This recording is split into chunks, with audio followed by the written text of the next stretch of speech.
Zephaniah, another enigmatic prophet of the Old Testament. I mean, we have the 12 lesser prophets, and we don't know much about any of them. Zephaniah is no exception. Know very little about him. Only what he tells us in like the first 2 or 3 verses of his book, which is only 3 chapters long, very short. A couple of things we do know about him is, first of all, he prophesied during the reign of Josiah, which is why we are talking about him now. Now, he doesn't specify in what year he prophesied, but we assume that it was very early on because his condemnation of Judah is their worship of various idols and false pagan gods. But Josiah, he institutes great reforms in his 8th year as king, gets rid of all the idols, and institutes what is called the Deuteronomic law, returning back to the law as it is stated in the book of Deuteronomy. So would it make sense for Zephaniah to be condemning pagan idol worship after Josiah has already gotten rid of all the pagan idols? Would that make any sense? Not really. So his prophecies most likely come before these great reformations of Josiah. Now, we already read about how Josiah, his reformations began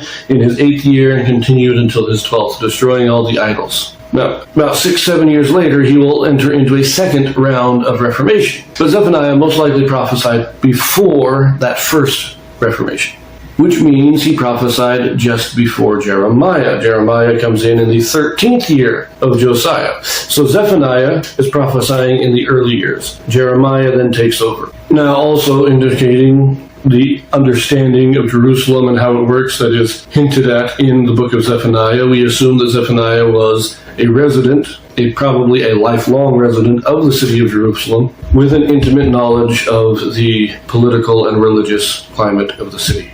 Now, he describes himself as the son of Cushi, who is the son of Gedaliah, who is the son of Amariah, who is the son of Hezekiah. Now, it's interesting that he gives 4 generations here, because most prophets only give 1, maybe 2. And so a lot of people think that this last person named, this Hezekiah, is somebody of reputation, somebody that the people would have known who this man was. And so the speculation is Hezekiah, maybe he's a descendant of King Hezekiah. Now, Josiah is a great-grandson, but if this is Hezekiah here, then Zephaniah would be a great-great-grandson. To me, that doesn't quite line up in the timeline very well. Now, it is possible, of course, Manasseh reigned for 55 years, and Ammon was born in the last half of that, so he could be descended from a different line of Hezekiah that was older, an older son. Possible, I just don't see it myself. It's an interesting idea, though. But the one thing that I do think is very likely is that Zephaniah was Josiah's primary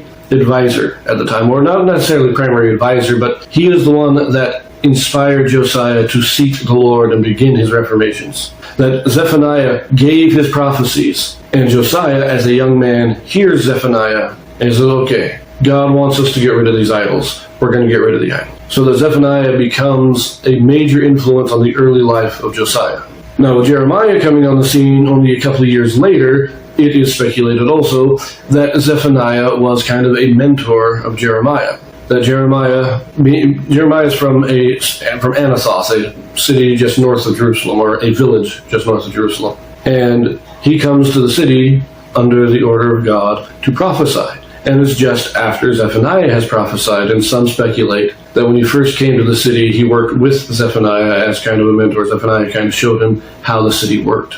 So it's an interesting idea. Now, this is just my speculations here, of course, on this one. I think Isaiah was, in a sense, the president of the church in his time, during the reign of Hezekiah. I think Jeremiah was also the president of the church in his time. But Jeremiah is in the reign of Josiah, which is 60 years after Hezekiah's death. So there's about a 60-year span after Isaiah is dead until Jeremiah is called to be a prophet. Who fills in the gap of those 60 years? Well, it is possible that at least part of those 60 years we have Zephaniah as the president, as the main prophet, the head honcho, the big cheese. That Isaiah is killed. We don't know exactly who follows Isaiah, but somewhere in that time Zephaniah becomes a prophet. And then Jeremiah comes down to Jerusalem, joins Zephaniah as his apprentice, as his vice president, whatever, however you want to term it. And then when Zephaniah dies, that is when Jeremiah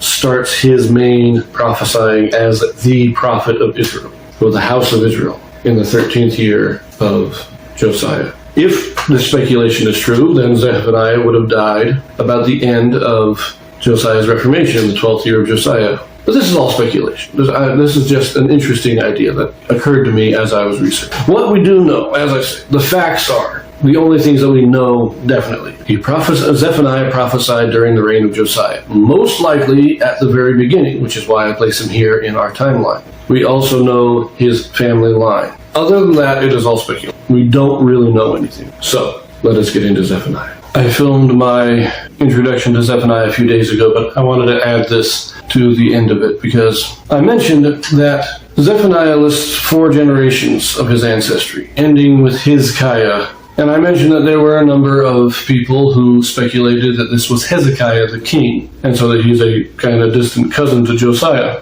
And while I admitted the possibility, I was skeptical. But I have to say I'm a little bit more inclined to agree with this now, because I double-checked something, and that is in the Septuagint. Now, the Septuagint is the Greek translation of the Old Testament, of the Hebrew Bible. In this Greek translation, the name for King Hezekiah is rendered as Ezekias, or Ezekias, however you want to pronounce it. And in the genealogy for the prophet Zephaniah, Hezekiah, from the Hebrew, or from the King James, is also rendered as Ezekias, or Ezekias. And this is why people think, this is the primary reason why people think that Zephaniah is a descendant of King Hezekiah. And it does give some credence to the idea. Now, Zephaniah might be. And I will say that this does give a little bit more support to this idea, but I have to put in a little bit of my skepticism, because if he was descended from Hezekiah, the king, I think he would have stated that.